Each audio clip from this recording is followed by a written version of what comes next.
提醒大家，这119的救命专线呢，千万唔通乌白卡。根据这彰化县消防局的统计，对今年1月到8月这当中呢，受理报案的电话是有3成4拢是无效的。其中有一个人甚至是连续6届来卡119，甚至佮人取消去。这消防局是依法该开出1万块的罚单。电话响一响，勤务人员详细问情形，赶紧安排救护车。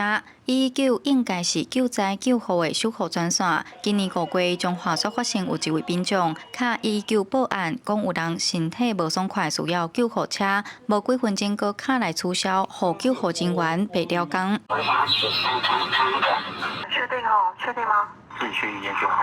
哦，好，来，行长帮你写下好。今年的5月份有一名男子，那就是一而再再而三的打电话进来谎报有家里的人需要救护车，但是到达现场又没有这个人甚至中途把你取消，造成我们消防人员还有以及相关资源的一个浪费。消防局指出，这位民众1个月内有6届卡119报案的记录，但是到现场发现根本无人需要救护车，甚至是强取消报案。经过查证，确定是乱卡119，消防局依法开出1万块的罚单。也若根据彰化消防局的统计，今年1月到8月，计共受理11万829通的报案，无效的电话就占3成4，其中卡来无出声的电话是上侪的。